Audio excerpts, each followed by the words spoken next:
Bom dia, irmãos. Graça e paz a todos. Vamos dar continuidade ao culto, a escola dominical, com o estudo aí do Evangelho. Nós vamos hoje estudar o julgamento de Jesus Cristo, e a base desse estudo vai ser o capítulo 26 de Mateus, o capítulo 14 de Marcos, capítulo 22 de Lucas, e o capítulo 18 de João. Vamos trabalhar aí em paralelo com os 4 textos. Eu acho que você não tem tantos marcadores de Bíblia assim, mas vamos, se quiser marcar um ou dois, são Mateus 26, Marcos 14, Lucas 22, João 18. Vamos tentar reconstituir aqui o que foi o julgamento de Jesus Cristo. Vamos pedir a bênção do Senhor para esse estudo. Senhor Deus, eu te peço nesse momento que o Senhor conduza a nossa meditação nas Escrituras, para que nós possamos nos aproximar daquilo que aconteceu, vivenciarmos um pouco mais novamente daquilo que o Senhor passou, que foi registrado para nós, para refletirmos na Tua obra, Senhor, por esse momento que o Senhor passou por amor a nós, amor ao Pai. Pedimos que o Senhor esteja nos dando esse entendimento, nos dando amor pela Tua palavra, e também isso possa constranger nosso coração para a obediência ao Senhor.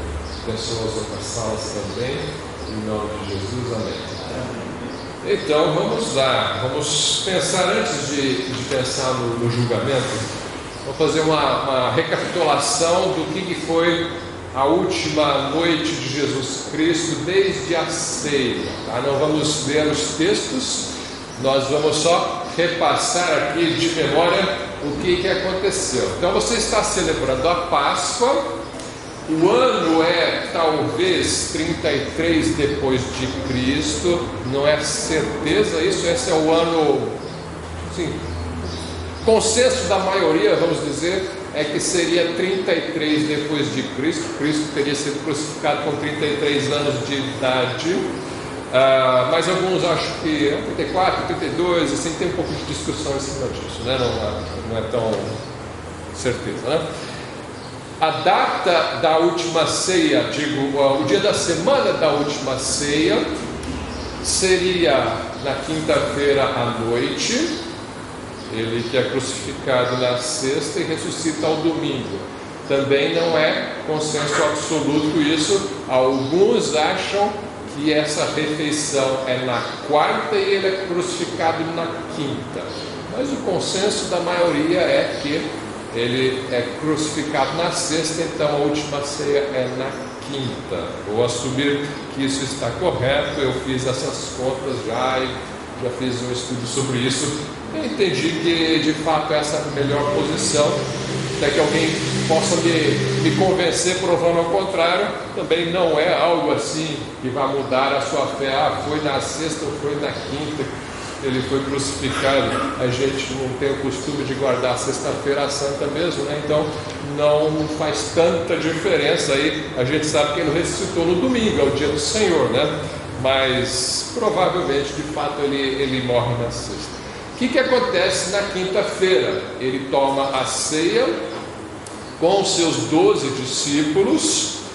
Um deles é indicado como sendo o traidor. Manifesta-se que é Judas. Judas sai possesso da reunião ali, da ceia, né, da refeição. Eles estão comendo a Páscoa na quinta-feira à noite, porque eles são galileus. Os judeus comem a Páscoa, então, no dia aí da crucificação, na sexta-feira, durante o dia, eles comem a Páscoa. Os galileus comem na quinta anterior, né? Por isso que Jesus e seus discípulos, sendo galileus, estão já participando da Páscoa. Se você vai ler os relatos aí, você vai ver que os sacerdotes, quando eles vão entregar Jesus a Pilatos, eles não querem entrar ali onde está o julgamento, onde estão os gentios, porque eles não querem se contaminar, porque eles querem comer a Páscoa. Eles vão comer a Páscoa na sexta. Então Jesus come na quinta com os galileus, e os judeus da Judéia, não da Galileia, eles comem na sexta. Eles medem o calendário de uma maneira diferente, galileus e judeus, né? Por isso que você vai ter aí duas Páscoas, uma com Jesus e os discípulos e outra com os sacerdotes na sexta. E Jesus é crucificado na Páscoa judaica, né? Ele é o Cordeiro Pascal, ele tanto participa comendo da Páscoa quanto ele é o próprio Cordeiro da Páscoa, né? Tá, então você tem isso daí. Eles, depois que termina a Páscoa ali, a refeição, eles saem para o Monte das Oliveiras, com 11, né, Jesus, mais os 11 que sobraram. Eles vão ali para o Monte das Oliveiras, ficam 8 dos discípulos numa parte ali, e 3, Pedro, Tiago e João, vão com Jesus um pouco mais adiante. Depois Jesus deixa esses 3 e vai ele mesmo sozinho um pouco mais adiante. E ele começa a orar. E o que acontece em seguida? Alguém me ajuda aqui na reconstituição. O que acontece no Getsemane, onde Jesus está? Então, você tem ali, todos os discípulos entraram no Getsemane, tá? Eles sobem ao Monte das Oliveiras, eles entram no Getsemane, que fica ali, é um jardim que fica ali. 8 ficam numa parte, 3 ficam em outra, Jesus fica mais no interior. Aí, o que os irmãos lembram de detalhes do que acontece no Getsemane? Os discípulos dormem. Os 3 dormem. Os outros talvez dormiram também, a gente não sabe, né? Mas os 3 que foram lá com Jesus mais para dentro dormiram. O que mais? Ele transpira sangue, né? Jesus suou sangue, gotas de sangue durante a oração. O que ele estava orando? Pai, se possível, passa de mim este cálice. Todavia, tua vontade não é minha. Ótimo. Então, ele ora desta forma. Os discípulos estão dormindo. O que ele faz? Repreende. Vocês não puderam vigiar comigo 1 hora, né? Então, o que acontece depois da primeira repreensão? Dorme de novo. E se afasta de novo, vai orar a mesma coisa. Volta de novo, estão dormindo de novo. O que acontece em seguida? Ainda não, tem mais. Ele diz assim, ele diz uma frase muito bacana, ele diz assim: o espírito está pronto, mas a carne é fraca. Então, ele dá uma segunda chance, que na verdade já é a terceira, né? Já deu a segunda, agora vai dar a terceira chance. Ele volta a orar. O que acontece? A carne venceu, né? Eles dormem de novo, e aí sim, a irmã Catarina mencionou, aí sim ele fala, agora para dormir, né? Eles já estão chegando mesmo. Agora vai ser entregue aos pecadores o Filho do Homem. Tá. Aí chega quem? Com Judas Iscariotes, com uma grande multidão que é a guarda do Sinédrio. A gente não sabe quantos, mas está escrito uma grande multidão com espadas e varapaus, né, para prendê-lo. E aí Judas chega e ele tinha dado um sinal aos seus companheiros ali de que ele entregaria aquele que ele indicar seria o Jesus, né? Ali, talvez aqueles soldados não conhecessem visualmente, não soubesse distinguir qual dos discípulos seria, qual das pessoas, né, seria Jesus ou os discípulos. Ele dá um sinal, e o sinal ele vai e beija Jesus, né? Então, nesse momento, o que acontece? Depois que Judas beija Jesus,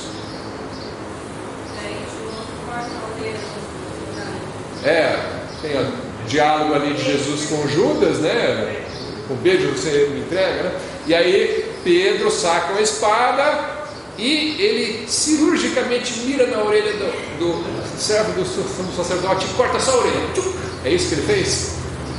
Não. Ele queria cortar a cabeça, ele errou o golpe, ou o servo fez isso, né? Pegou só a orelha. E aí Jesus, ele vai, pega, como é o nome do servo mesmo? Malco. Diz, é o servo do sumo sacerdote. É o Malco. Ele não foi em cima de um dos soldados do Sinédrio, ele foi para cima do servo, né? Do sumo sacerdote. Malco é mencionado, se eu não me engano, é em Lucas, não, é João. Só o Evangelho de João vai mencionar que o nome dele é Malco. E aí ele então cortou a orelha. Jesus fala uma coisa para Pedro. O que ele fala? Com a espada velha, com a espada serafim. Você queria perguntar. Sim. Não teria sido o diabo, porque o diabo foi morto com a espada? Não, foi Pedro. Está escrito que foi Pedro, né? Não foi Tiago. Então. Você fala assim, você não sabia que se eu quisesse, eu poderia amar o meu pai, mandaria uma delícia?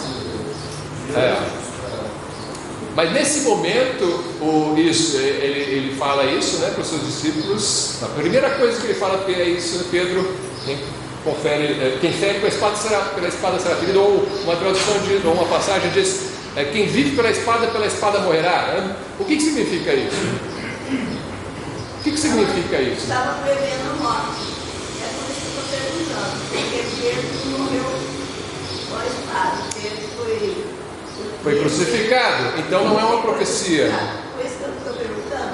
Não teria sido Tiago? Não foi Tiago, porque o texto diz que foi Pedro, né? Jesus fala com Pedro. Quem morreu, então, crucificado foi Pedro. Então, isso que Jesus... minha pergunta é: o que significa quem vive pela espada morrerá? Já sabemos que não é uma profecia, porque Pedro não morreu pela espada. Então não é uma profecia. Diz que é a armadura de Deus, que a espada é a palavra de Deus. Mas então seria uma coisa boa Pedro usar a espada, né? Se fosse esse o sentido. Mas Jesus disse para ele não usar. A espada vai ser assim, a morte é violenta. Jesus sofreu a morte violenta porque ele deu segundo a palavra de Deus.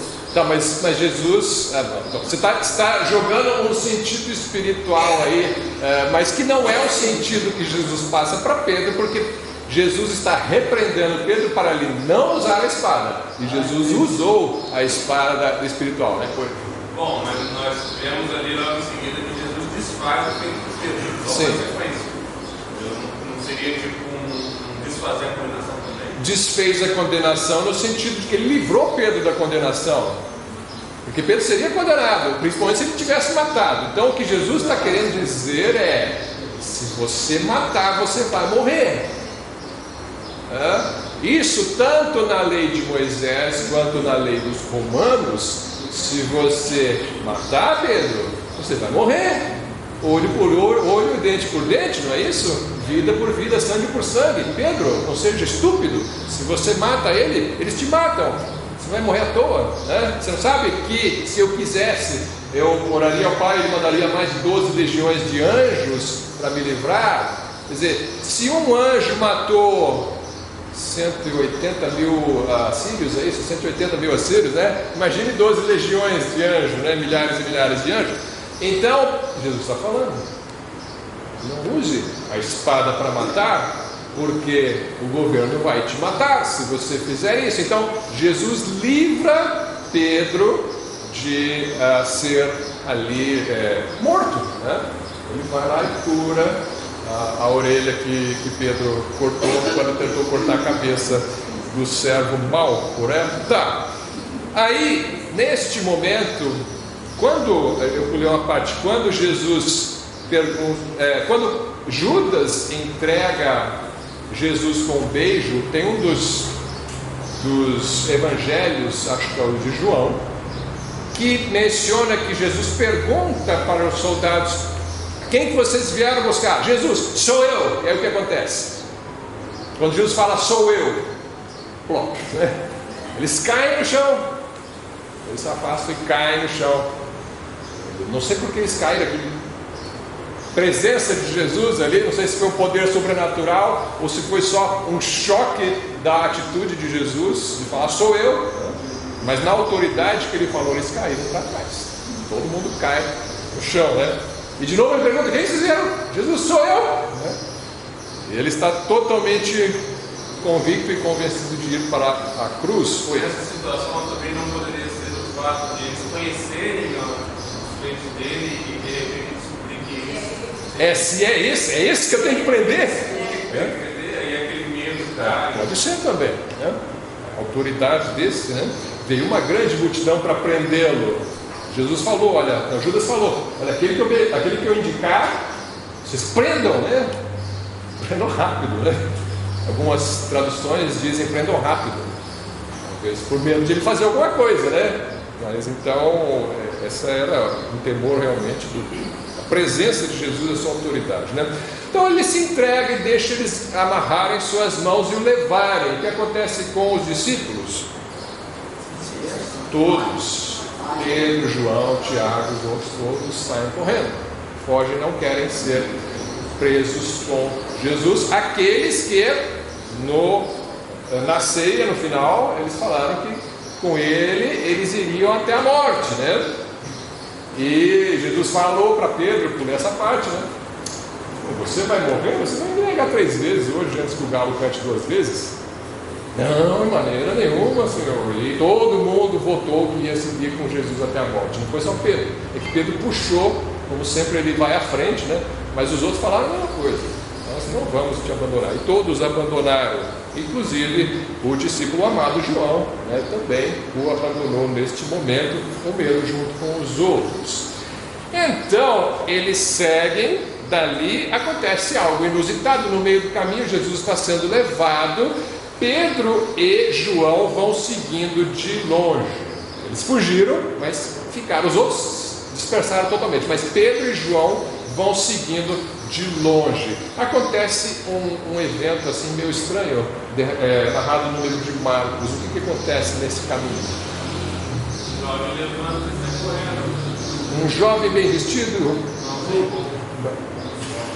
Um jovem envolto só num lençol, nu, envolto num lençol, está ali espiando de longe. E aí diz o texto de Marcos que os jovens aí, provavelmente os jovens do agrupamento de soldados que tinham ido prender Jesus, eles vão e tentam pegá-lo e ele escapa, deixa o lençol e sai correndo nu pela noite, né? Esse é o relato de Marcos. Por que será? As pessoas ficam perguntando, mas por que está escrito quem era este jovem nu? Por que é tão importante isso? E alguns vão dizer, deve ser o Marcos, deve ser o próprio Marcos. Está escrito que foi Marcos, né? Por que você acha que é Marcos? Não, um jovem nu saiu correndo, ele estava curioso, foi ver o que era, pegaram ele e saiu correndo. Por que está escrito? Porque aconteceu.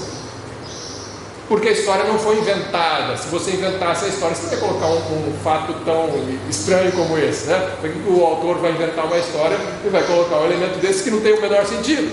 Então não foi inventada. A história é verdadeira, foi relatada por Marcos porque aconteceu.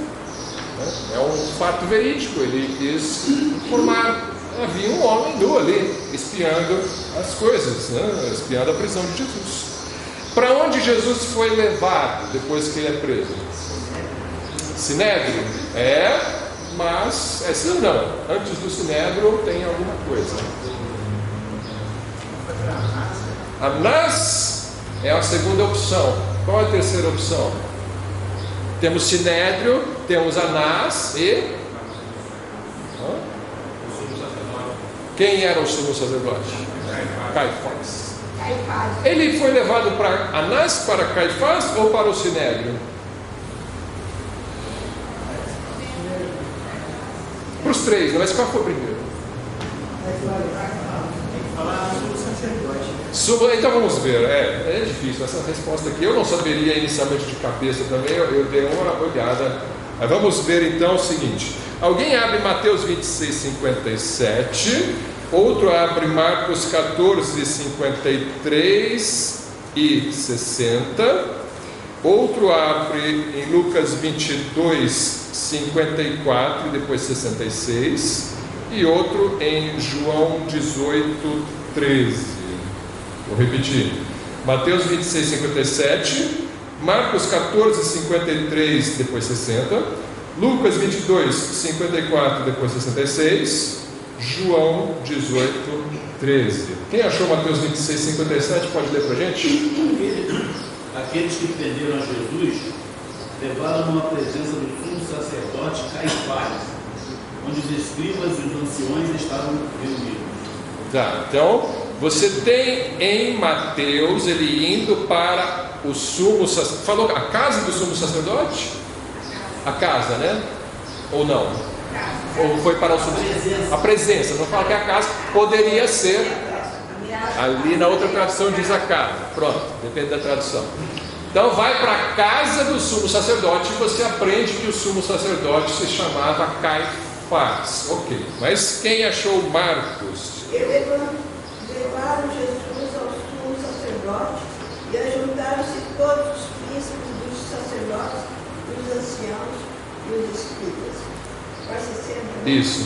E levantando-se o sumo sacerdote no sinédrio, perguntou a Jesus, dizendo: nada respondes? Que testificam estes contra ti? Pronto. Então ele foi para o sumo sacerdote com escribas e sacerdotes e sinédrio, né? Então foi mencionado sinédrio. Então, afinal de contas, ele foi para a casa do sumo sacerdote ou ele foi para o sinédrio? Ou o sinédrio ficava na casa do sumo sacerdote? Meio difícil, porque o sinédrio era composto de 70 pessoas, né? Só se fosse uma casa muito grande, mas poderia ser. Vamos pensar aqui. Lucas 22, quem é? Então, prendendo-o, o levaram e o introduziram na casa do sumo sacerdote. Ele o seguinte nome. Tá, esse é o 54, agora 66.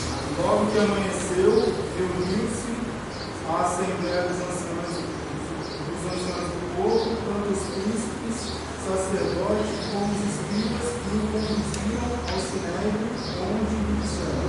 Então tem dois julgamentos aqui. Você tem primeiro na casa do sumo sacerdote e depois no sinédrio. Ele foi conduzido de manhã para o sinédrio. A gente já descobre aqui que são duas etapas. Tem a primeira etapa numa casa e depois no sinédrio. Tá, vamos seguir. Falou sumo sacerdote, mas não disse o nome desse sumo sacerdote. Vamos seguir aqui porque a gente vai dissecar esse julgamento aqui. João 18, 13. Primeiro levaram Jesus a Anás, pois era sogro de Caifás, o sumo sacerdote daquele ano. Ah, então não foi Caifás, foi Anás. Agora me confundi. Meu filho diria, agora buguei. Buguei.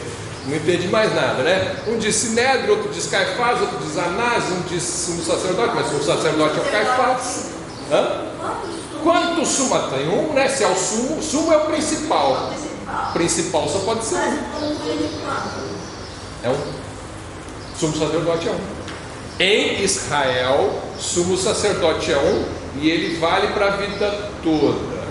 Só que nos tempos de Cristo, os romanos dominavam sobre Israel e os romanos não gostavam dessa história de um dominando a vida toda, porque ele poderia acumular muito poder e influência sobre o povo. Então eles gostavam de trocar o sumo sacerdote de tempos em tempos, e eles colocaram Caifás no lugar de Anás.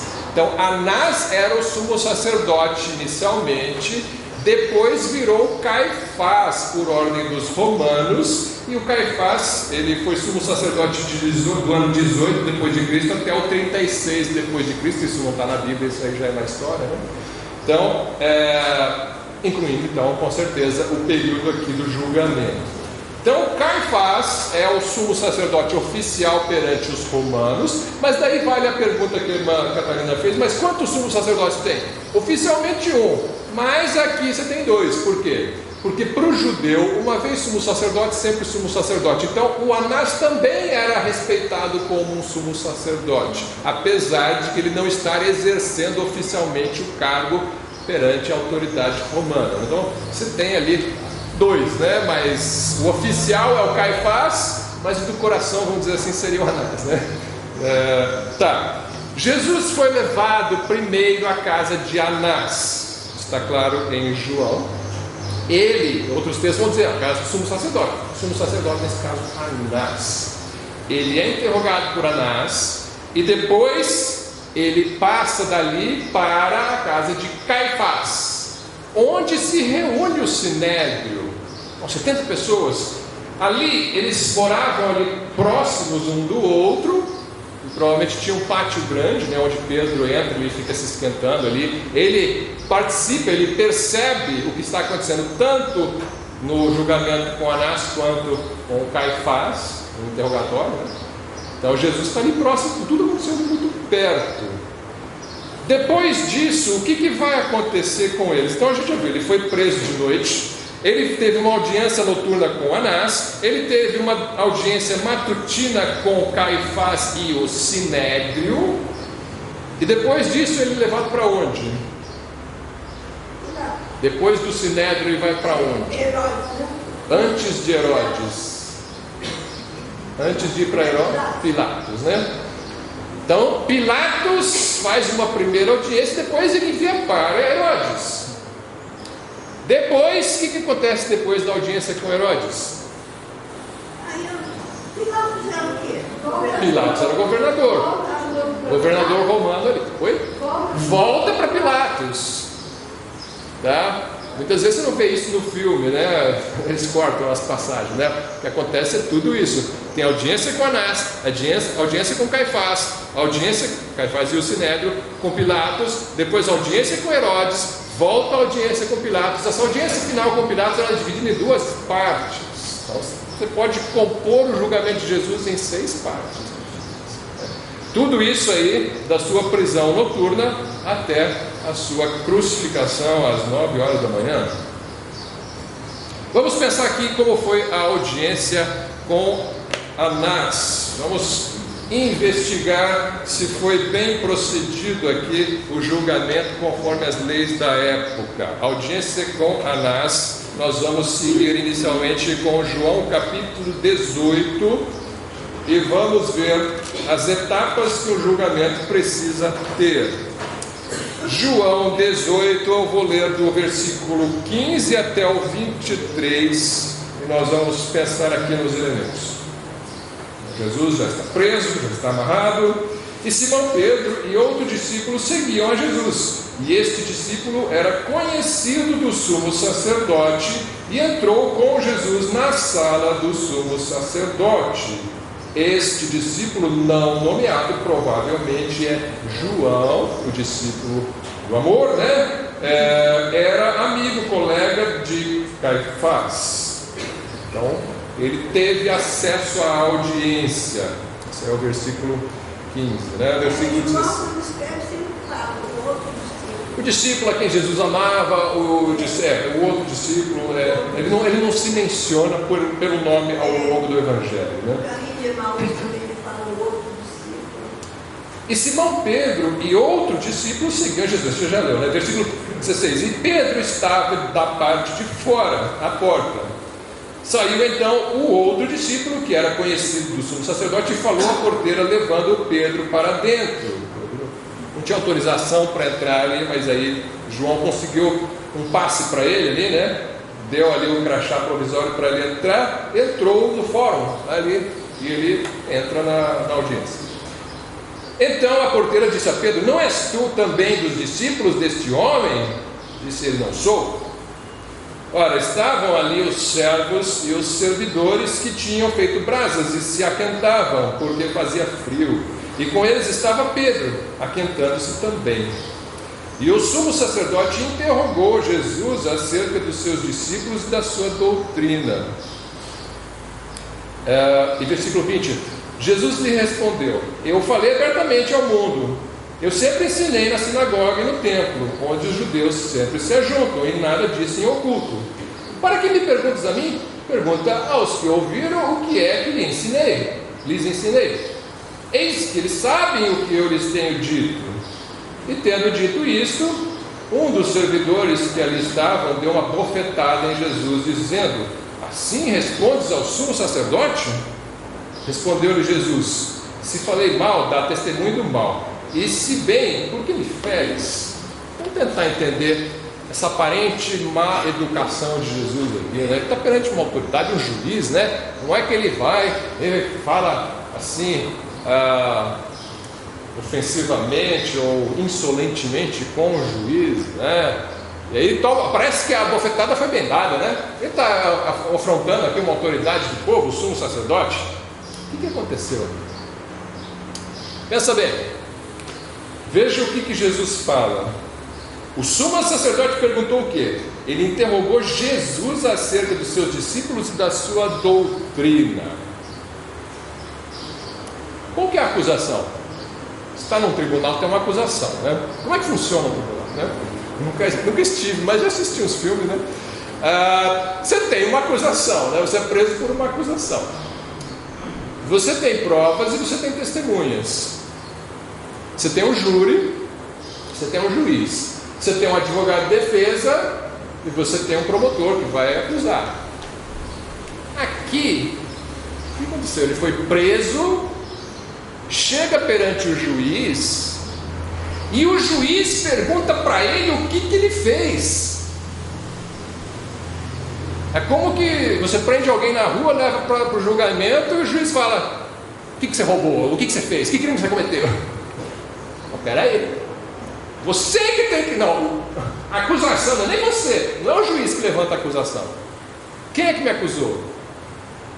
Qual é a testemunha? É isso que Jesus está fazendo. Eu ensino todo dia no templo e na sinagoga. O que eu falo, todo mundo está sabendo.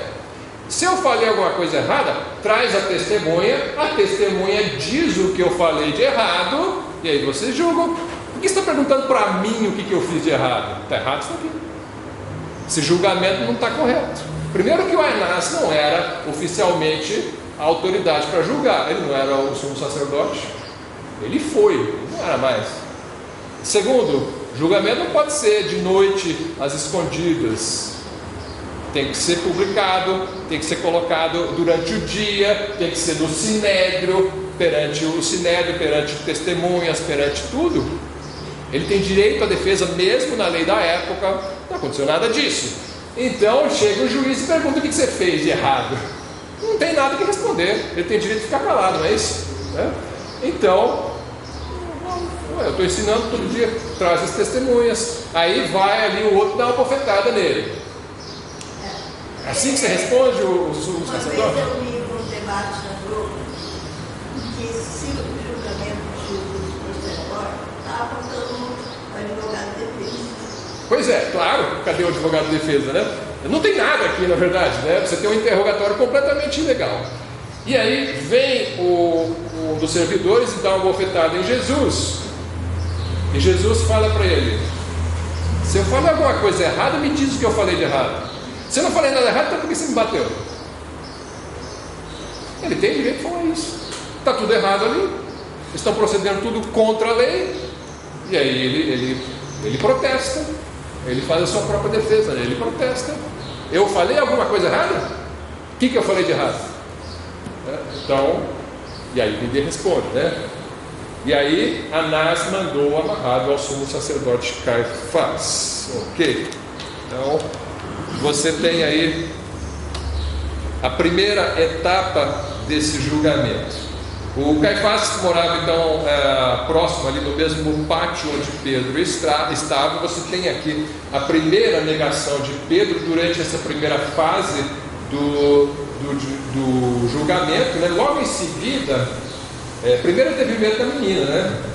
O grande corajoso ali que estava sacando a espada há pouco tempo, né? Estava com medo da menininha na porta que falou que ele era seguidor de Jesus e já negou. E aí, versículo 25, Simão Pedro estava ali e aquentava-se, e disseram-lhe: pois, não és tu um dos seus discípulos? Ele negou e disse: não sou. Então a segunda negação provavelmente foi aí durante o período onde ele está sendo levado de Anás para Caifás, a segunda parte do julgamento, né? Ou durante essa segunda parte, porque logo em seguida você vai ter ali um dos servos do sumo sacerdote, parente daquele a quem Pedro cortara a orelha, disse: não te vi eu no horto com ele? O horto aí é o Getsemane, né? E Pedro negou outra vez e logo cantou o galo.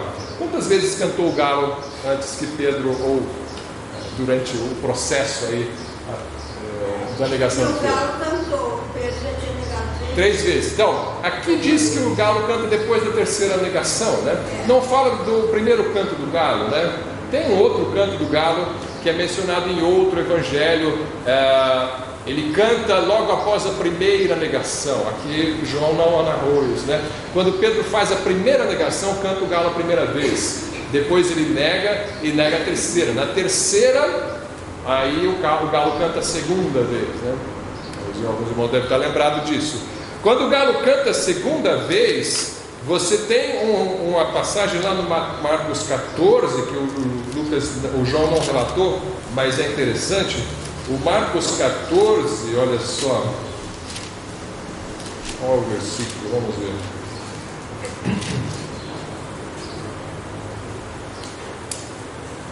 Marcos 14, versículo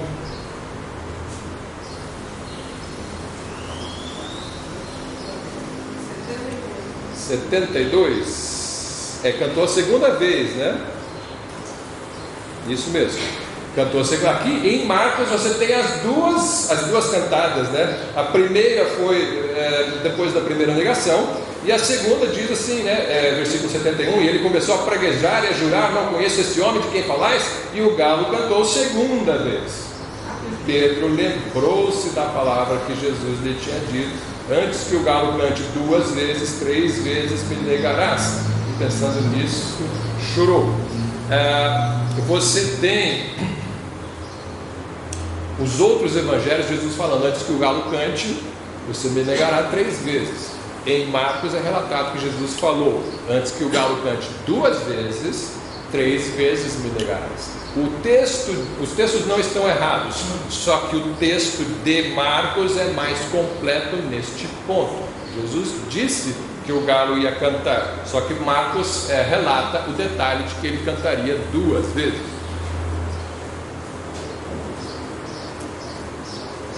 Lucas, por outro lado, se você olhar Lucas 22, né? Vamos ver como é que está o relato em Lucas 22.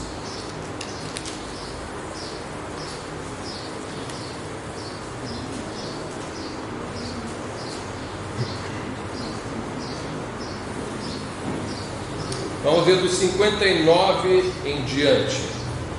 E passada quase 1 hora, depois que ele já tinha negado 2 vezes, passada quase 1 hora, um outro afirmava, dizendo: também este verdadeiramente estava com ele, pois também é galileu. E Pedro disse: homem, não sei o que dizes. E logo estando ele ainda a falar, cantou o galo. E virando-se o Senhor, olhou para Pedro. E Pedro lembrou-se da palavra do Senhor, como lhe havia dito: antes que o galo cante, hoje me negarás 3 vezes. E saindo Pedro para fora, chorou amargamente. Essa é dramático, né? Essa narrativa é dramática. Ali naquele pátio, não sei o tamanho do pátio, então você tem ali a casa de Anás, a casa de Caifás. Jesus principalmente já estava em Caifás, mas havia a porta aberta, não sei o que era, ou se ele estava do lado de fora, mas Pedro nega, ele enxerga Jesus olhando para ele naquele momento. É a hora que Pedro fica branco, né? As pernas tremem, e aí ele sai e vai chorar amargamente. Você tem um contraste aqui de um herói da fé, que é Jesus, e de outro herói que se tornou o herói da fé, que era Pedro, mas que aqui ainda está sendo trabalhado, né? E é um fracasso, né? Um fracasso absoluto. Você tem a glória absoluta do Filho de Deus e a sua coragem e perfeição, e você tem o fracasso de Pedro, que é o nosso fracasso, o fracasso humano. Qualquer um de nós talvez fizesse o que Pedro fez. É fácil dizer que não, Pedro também disse que não, mas na hora do vamos ver é que você percebe o que vai acontecer. Não adianta você dizer o que você faria numa situação de risco, numa situação de pressão, numa situação de perseguição, onde a sua vida ou a vida dos seus estivesse em risco. Você pode se preparar no seu coração e pensar: Se acontecer, eu vou fazer assim, assim, assim. Se vier uma perseguição e eles prenderem a minha família, o que é que eu faço? Eu nego Jesus ou não posso negar Jesus, então perco a família e depois perco a vida. Eu preciso ser corajoso e eu prefiro que todos morramos, porque Jesus eu não vou negar. Você pode tentar se preparar assim, mas isso não quer dizer que na hora do vamos ver você vai ter coragem, a não ser pelo poder do Espírito Santo. Pela misericórdia de Deus, muitos servos de Deus têm sido fiéis até a morte ao longo da história, ainda hoje. Mas o fato é, isso é uma tentação. A tentação, ela não avisa quando nem como ela vai chegar. Você pode pensar que está pronto, mas olhe que não caia, né? Não é isso que a Bíblia ensina? Aquele que cuida estar em pé, olhe que não caia. Porque a tentação é assim: você se prepara para um monte de situações na sua vida e você pensa no que você faria aqui, e o diabo descobre uma coisa que você não tinha planejado e ele vai ali. Aqui você não pensou. Como é que você vai reagir? Se você não estiver andando no Espírito rotineiramente ao longo da sua vida, se o seu alimentar espiritual é só no domingo, na hora do culto, né? Você não está armado para essas situações imprevisíveis, né? E aí a gente cai. Então é sempre importante estar seguindo aquilo que Jesus sempre repetiu para os seus discípulos: cuidado que o Espírito está pronto, mas a carne é fraca, pois vigiar e orar. Eu queria tirar uma dúvida, no caso desse versículo aqui, verso capítulo 10 de Mateus, verso 32 e 33. Fala assim: pois quem for me confessar diante dos homens, eu também confessarei diante do meu Pai que está nos céus. Mas aquele que me negar diante dos homens, eu também o negarei diante do meu Pai que está nos céus. Aí a minha dúvida é a seguinte: o cristão pode negar Cristo, ou existem duas formas de negar, tipo assim, uma vergonha e negar o que ele fez, o sacrifício? A pergunta é: se Pedro morre aqui, ele vai para o céu ou ele vai para o inferno, né? Eu acho que é meio isso, porque se você olhar o que Jesus fala em Mateus 10, Pedro negou. Você perguntou se é possível o cristão negar. O Pedro era cristão, ele negou, né? Então é possível. Pedro iria para o inferno se ele tivesse morrido na hora, fulminado? Eu não creio que ele iria para o inferno. Ele não era como Judas. Existem sim duas formas de você negar. Judas nega por amor a este mundo e ele vai ser negado pelo Pai no juízo final. Pedro nega também, mas é um negar diferente. Eu tenho que fazer diferença aqui entre as duas situações, porque senão a salvação não é pela graça mediante a fé. E eu não posso pensar que Pedro era um filho do diabo como Judas nesse instante aqui. E a gente é salvo ou perdido conforme a nossa filiação. Se você é filho de Deus, você vai para o céu. Se você é filho do diabo, você vai para o inferno. É isso que determina se nasceu de novo ou não nasceu de novo. É filho de Deus ou não é filho de Deus? Agora, ele fraquejou na fé, né? Eu tenho que colocar duas formas de negar sim. Eu creio que o que Jesus está falando é: se na sua escolha você escolhe negar Jesus na sua vida por amor aos seus, ao mundo, ou seja como for, ou no momento de pressão você agiu como, mas você não era. Eu posso agir como um porco, mas não quer dizer que eu sou o porco. O ímpio age conforme aquilo que ele é. O crente pode agir conforme aquilo que ele não é, porque ele, no fundo, tem duas naturezas, né? O ímpio só tem uma natureza, né? Se você der lugar à natureza carnal, você vai agir como um ímpio. Ok, mas existem diferentes opiniões sobre isso, mas eu não abro mão da salvação pela graça mediante a fé. Então, essa foi a primeira parte. Vamos para a segunda audiência com Caifás. Agora estamos oficial, agora é oficial, né? Caifás, Sinédrio, tudo certinho, né? De manhã, né? Vamos lá, Marcos capítulo 14. Marcos 14, versículo 55.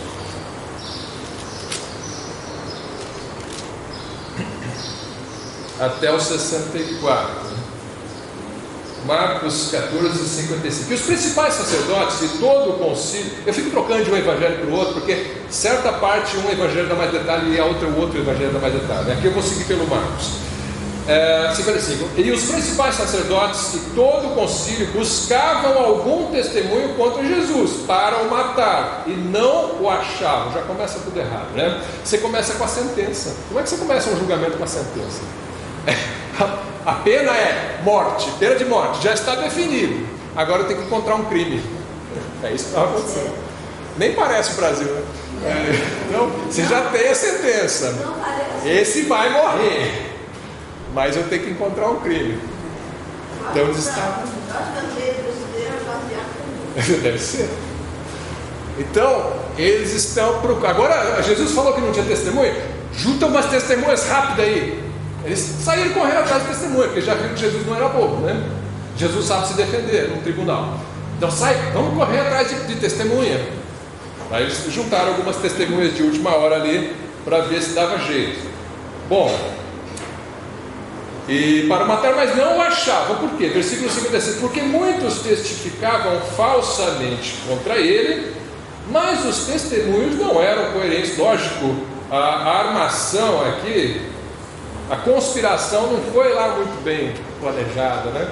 Até porque Jesus não tinha nada para falar contra ele, né? Como é que você vai achar alguma coisa contra alguém que nunca fez nada errado? É igual o Daniel na Cova dos Leões, né? Você fica procurando, não tem nada errado.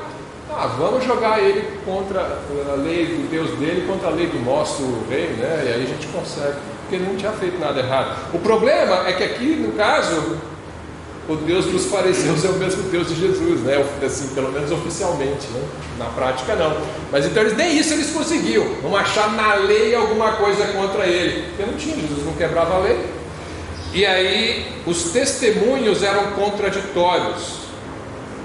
Não sei como que, quem que determinou que o testemunho não era, como diz a palavra, não era coerente, né? Alguém estava na cara, não, isso aqui estava passando vergonha, essa aqui era a verdade. Os juízes estavam passando vergonha, porque eles traziam testemunhas, e as testemunhas não conseguiam trazer uma história coerente do começo ao fim e que batesse com a próxima testemunha, porque você tem que ter pelo menos 2 ou 3 na lei de Israel. E uma testemunha não bate com a outra, aí você não consegue fechar o julgamento, né? Não dá. E aí ele segue. Versículo 57. E levantando alguns, testificaram falsamente contra ele, dizendo: nós ouvimos lhe dizer, eu derrubarei este templo, construído por mãos de homens, e em 3 dias edificarei outro, não feito por mãos de homens. E nem assim o seu testemunho era coerente, né? Por que o testemunho não era coerente? Isso não era verdade? Jesus não falou isso? Que eu vou destruir em 3 dias e 3 dias eu vou reconstruir? Ele falou. Então, de certa maneira tem verdade aqui. Só que não é coerente por quê? Qual que é o crime, né? Ele destruiu o templo. Ele promoveu um tumulto para destruir o templo. Essa era a intenção de Jesus. Ele está querendo gerar uma sedição no povo para uma revolta para destruir o templo. Não, por quê? Porque ele não fez isso. Ele entrou no templo, purificou o templo e falou: você é a casa do meu pai, casa de oração, vocês estão poluindo o templo. Então não dava para você pegar essas palavras que Jesus falou fora de contexto e tentar montar um caso de que ele era um arruaceiro que estava tentando gerar uma revolta violenta para destruir o templo, porque ele estava sempre no templo ensinando pacificamente, e ele curava os doentes, e ele ajudava os pobres, etc. Não dava.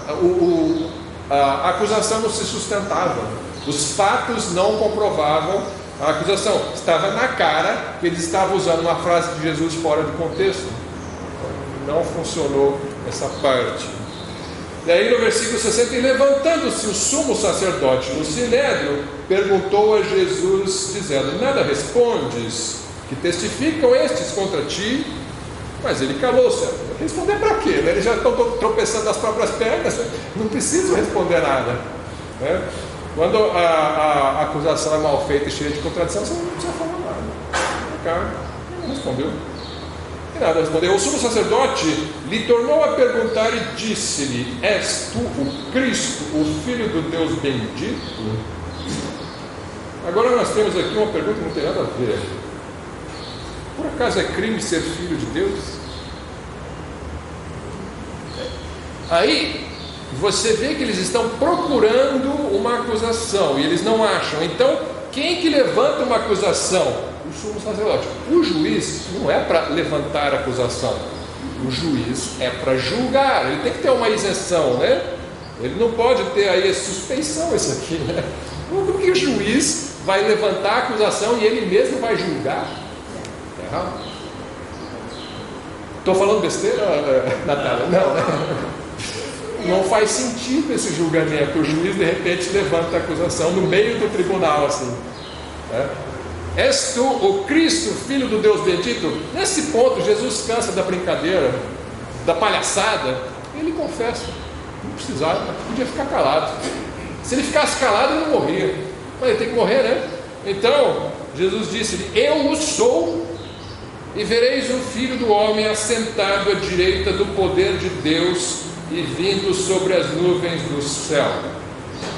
E o sumo sacerdote, rasgando as suas vestes, disse: para que necessitamos mais de testemunhas? Não serve para nada mesmo, ninguém funciona. Então, não preciso de testemunha, por quê? Porque eu tenho uma confissão do crime. Crime de quê? De ser o Filho de Deus. Vós ouvistes a blasfêmia, que vos parece? E todos o consideraram culpado de morte. Então, você tem uma acusação levantada pelo juiz durante o julgamento, completamente ilegal. Se é uma acusação dessas de blasfêmia, blasfêmia é crime na lei de Israel. Qual é a blasfêmia? O que é blasfêmia? Fala mal de Deus. Que blasfêmia tem aqui? Ele falou: eu sou o Cristo, o Messias. Isso não é uma blasfêmia, isso não é mentira. Se você acha que é mentira, você tem que provar que é mentira. Se você vai matar alguém por causa disso, não, ele diz que é o Messias.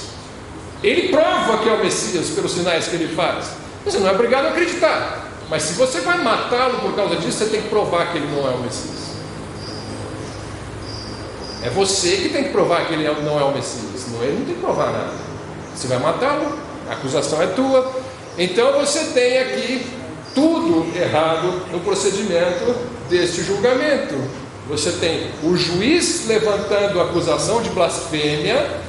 Ninguém prova a acusação. Ele confessa que ele é o Filho de Deus. Ele não confessa blasfêmia nenhuma. Ele fala: temos a confissão, vamos matá-lo. Não é confissão nenhuma. Ele não confessa que é criminoso. Ele confessa que é o Filho de Deus. E eles já determinam a sentença. No outro testamento, o sacerdote pergunta a ele: és tu o Filho de Deus? Ele diz: se eu disser, vocês não vão crer. Ele fala tudo isso também. Tem um momento que ele fala: tu dizes que eu sou. Tem um momento que ele fala: se eu disser, você não vai acreditar. Mas tem um momento que ele fala: eu sou. É que cada evangelho dá um resumo. Você não tem a história completa em um evangelho só. Você precisa dos 4 para juntar. Então, se você junta os 4, você monta esse julgamento completo e você sabe as partes que foram faladas. Então, em algum momento ele chega e fala: eu sou, e vocês vão ver o Filho do Homem vindo nas nuvens com o poder, sentado à direita de Deus, né? Então, você tem isso aqui. Bom, a sentença que o júri deu é pena de... Não, o juiz tem que dar a sentença, é pena de morte, mas ali você tem todo mundo concordando. A sentença é culpado, né? E a pena é pena de morte. E aí a lei diz também que se um julgamento é para pena de morte, aí eu vou invocar aqui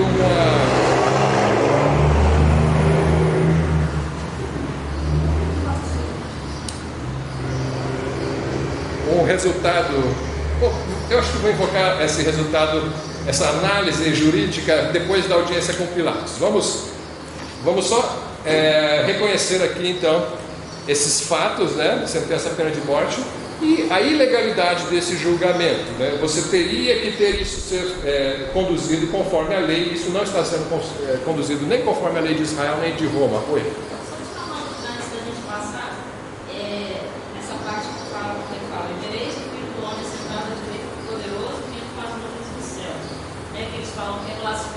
Sim. É que muitos acreditavam que o Messias seria alguém militar, né? Eles acreditavam que o Messias viria para libertar Israel de Roma e estabelecer o reino de Deus na terra. Aí Sim. a minha dúvida é assim, tipo assim, eles não acharam que era blasfêmia pelo fato dele dizer que estaria sentado do lado de Deus. Nós sabemos que ele é o Messias. Não é blasfêmia, porque em Daniel o Messias é aquele filho do homem que vai receber da mão do próprio Deus, o ancião de dias, o reino da sua mão. Então ele vem sim do lado direito de Deus. O Messias é isso, né? O filho do homem é esse. Não tem blasfêmia, não tem nada errado biblicamente com a declaração de Jesus. Não dá para levantar isso. Então a acusação, o julgamento, o procedimento e a sentença são completamente errados. Mas acontece e ele é condenado à morte. Mas eles não podem matá-lo, né? Porque eles estão debaixo do governo romano. Se não estivessem, eles já levariam ele para ser apedrejado, talvez, mas não podiam fazer isso, os romanos não deixariam. Ele precisa passar por um tribunal romano. Então você tem o tribunal religioso dos judeus, que julga as causas das leis deles, mas eles não podem aplicar a pena. Então eles vão levar para Roma, para os romanos, né? Para tentar a condenação máxima. Então vamos ver aí o que acontece com a audiência com Pilatos. Esta audiência com Pilatos, ela é ilegal. Ela é completamente ilegal pelo seguinte. Isso aqui eu levantei no site jusbrasil.com.br, muito usado por advogados. Tem um artigo lá escrito pelo Osni Brito da Costa Júnior, que ele levanta, ele discorre sobre o julgamento aí de Jesus perante Pilatos. Ele levanta aí 33 erros legais, enumera ali um por um, segundo a lei de Roma da época. Eu vou só mencionar alguns aqui. Ele é ilegal porque na lei romana o processo só se iniciava por ação movida por um cidadão romano, para começar. O acusado teria um nome lançado na tábua do rol de culpados, aguardava-se 30 dias de prazo para a colheita de provas. Formava-se um órgão julgador e eram sorteados os membros do júri. O direito romano exigia um indiciamento criminal formal antes da detenção do acusado. Não teve indiciamento, ele foi amarrado ali no Getsemane sem nenhum mandado. Da sentença cabia recurso para órgão superior. É pena de morte? Ele pode recorrer. É por isso que Paulo, quando está sendo julgado lá no livro de Atos, ele fala, ele recorre para quem? César. Eu apelo para César. E eles mandam ele para Roma. Vai matar alguém sem passar pelo procedimento legal devido? Não pode. E o que mais? Cabia recurso ao órgão superior. Jesus não teve advogado de defesa, que é um direito que ele tinha também. E aí tem os outros 33 erros aí, são técnicos, aí não vou enumerar cada um deles, né? Mas você pode perceber aí a armação. E Pilatos entra na jogada sem querer, né? Ele entra sem querer, querendo.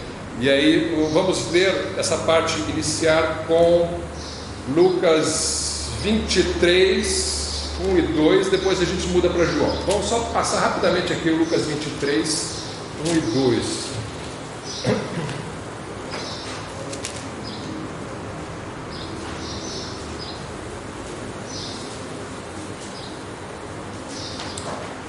E levantando-se toda a multidão deles, o levaram a Pilatos. Então acabou o julgamento do Sinédrio, leva para Pilatos o julgamento romano, né?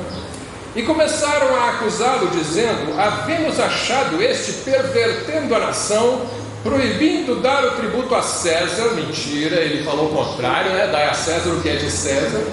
E dizendo que ele mesmo é Cristo o Rei. Isso é verdade, ele disse. A acusação, ele é Cristo o Rei. Qual é o problema? Tem um rabino chamado Yitzhak Shapira. No livro ele enumera 12 judeus ao longo da história depois de Cristo que se declararam Messias ao longo da era cristã. 12 judeus famosos que disseram: eu sou Messias, e tiveram seus seguidores. Nenhum deles foi julgado e morto por causa disso. Não tinha nada, nenhum problema. Eu acredito, você não acredita, um grupo acredita, eu não. Mas tinha um grupo que seguiu esses 12, em épocas diferentes, né? Só Jesus, o verdadeiro, esse não pode dizer que ele é, esse tem que morrer. E essa é a acusação que eles levam para Pilatos. Ele está dizendo que ele é rei. Eles estão querendo provocar para Pilatos, né? E Pilatos é o governador, e César é o imperador, tem um outro aqui querendo se fazer rei no lugar de vocês, né?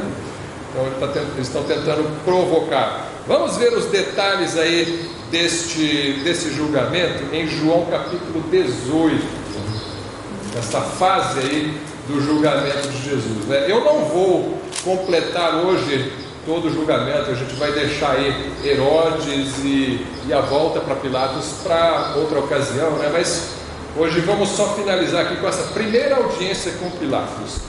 João 18,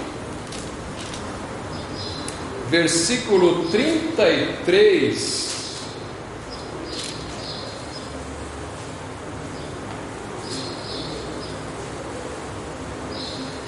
Não, vamos voltar um pouquinho. Vamos ler aqui o 18 do 29. Não, vamos ver o 28. O 28 aqui é muito importante. Depois levaram Jesus da casa de Caifás para a audiência com Pilatos. E era pela manhã cedo. E não entraram na audiência para não se contaminarem, mas poderem comer a Páscoa. Oh, como são santos! Eu não posso chegar perto de um estrangeiro, senão eu vou ficar impuro, e não posso comer a Páscoa, mas eu posso assassinar um inocente, que está tudo bem, não estou impuro. Você vê como é engolir um camelo e coar um mosquito, né? As pessoas fazem isso, né? Nós fazemos isso às vezes, talvez não nessa magnitude, né? Mas às vezes a gente também engole camelo e coa mosquito. Esse aqui é um exemplo assim, hiperbólico, né? Exagerado de engolir o camelo e coar o mosquito. Então Pilatos saiu fora e disse-lhes: que acusação trazeis contra este homem?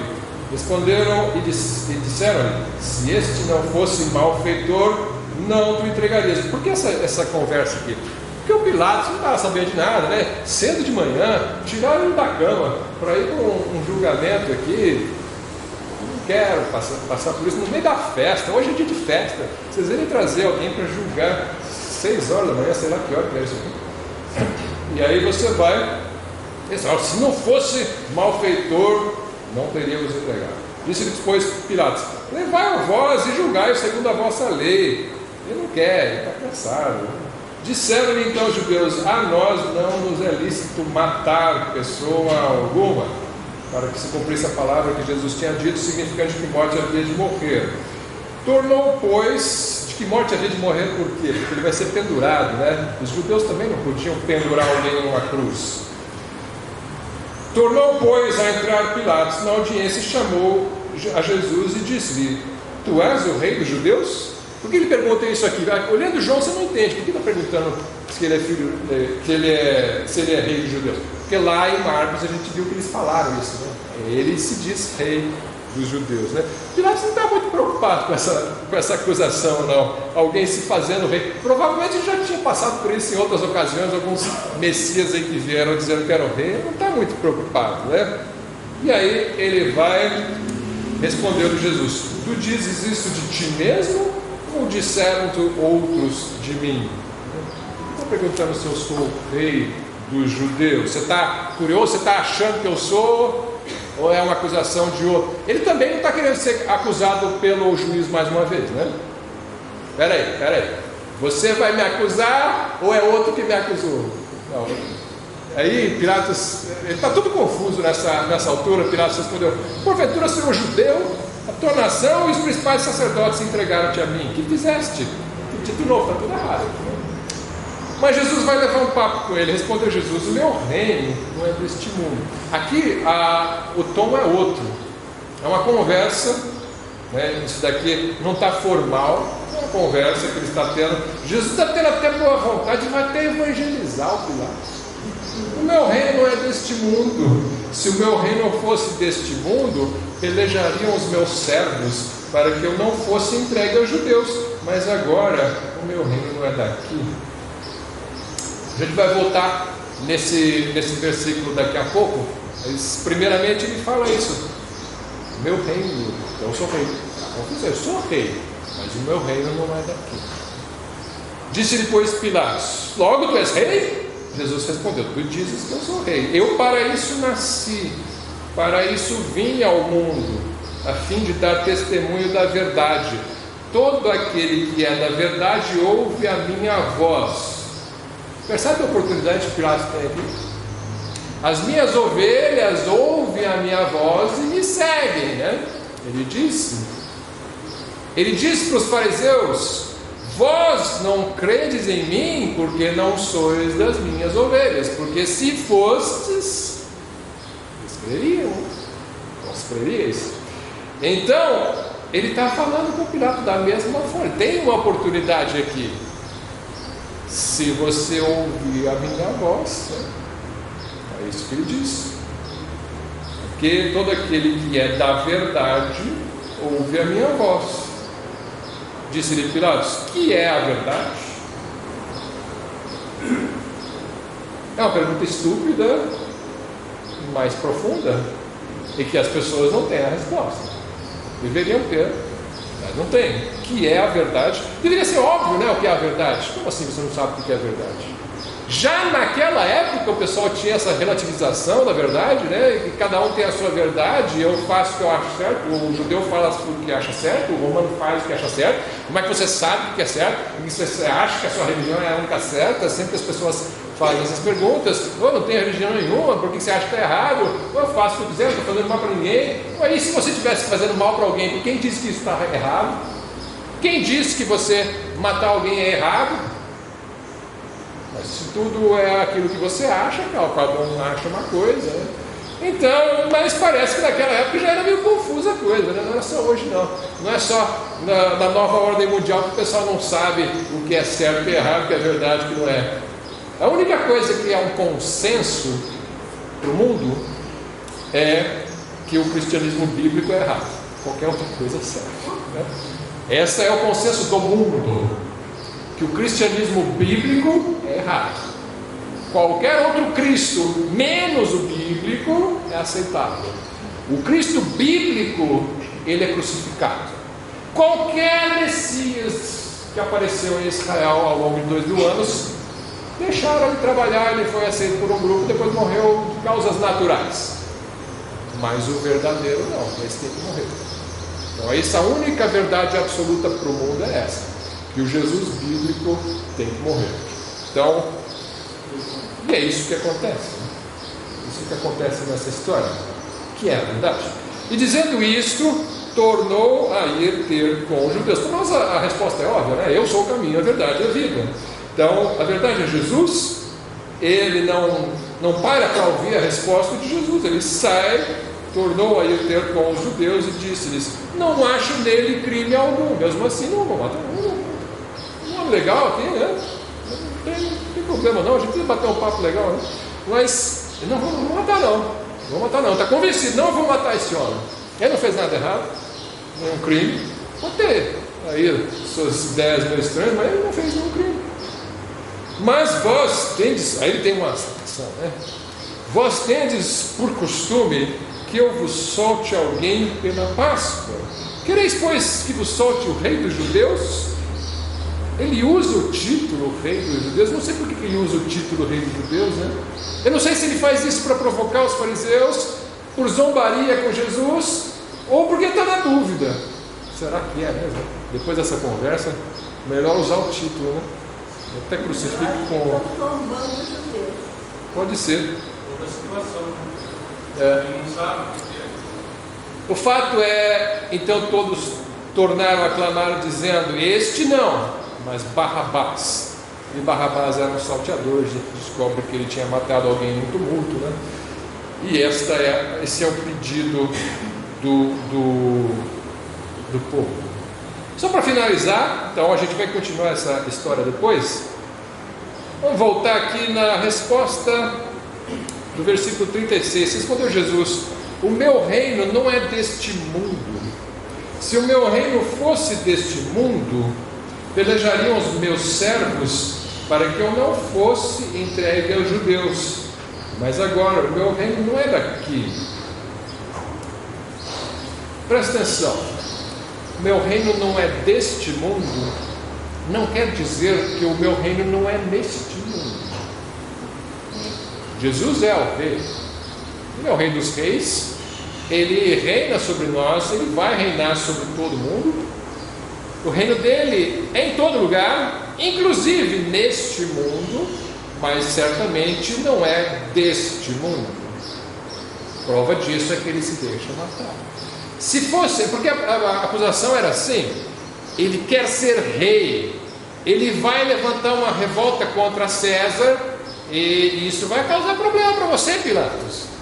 E Jesus está deixando bem claro: isso não vai acontecer. Meu reino não é deste mundo. Se ele fosse, eu concordo com os judeus, eu ia juntar um exército aqui, eles não iam nem deixar eu ser preso, mas eu deixei ser preso. Não vem daqui, não vão me organizar politicamente uma rebelião aqui para depor César. Não vai acontecer. Mas ele não reina sobre nós? Estamos vivendo o reino de Deus. O reino de Deus está em nós. Ele estava entre eles, está em nós até a consumação dos séculos. E na consumação dos séculos, ele se transforma visivelmente para abranger aqueles que não estão vendo agora, porque agora, hoje, os homens não reconhecem que Jesus é o rei, eles não estão vendo o seu reino, apesar de que ele é visível nas nossas obras. Mas os homens não o reconhecem, mas todos vão reconhecê-lo um dia, na consumação dos séculos, quando o reino vier, não de baixo para cima, mas lá do alto. Apocalipse 11:15, a gente vai terminar com esse versículo. Apocalipse 11, versículo 15. Sim, Jesus Cristo vai cumprir as profecias messiânicas que os judeus blasfemam contra ele, que ele não cumpriu, mas ele vai. O sétimo anjo tocou a sua trombeta, e houve no céu grandes vozes que diziam: os reinos do mundo vieram a ser de nosso Senhor e do seu Cristo, e ele reinará para todo o sempre. Não adianta os homens se prepararem contra isso. Isso também é um fato para nós, consumado profeticamente, não historicamente ainda, mas é um fato. Para nós é um fato, tanto quanto a sua morte e a ressurreição. Um dia ele vai se manifestar, e todos os reinos deste mundo pertencerão ao nosso Senhor, porque Ele é o Senhor. Bem, continuar o julgamento de Cristo na próxima ocasião, se Deus permitir.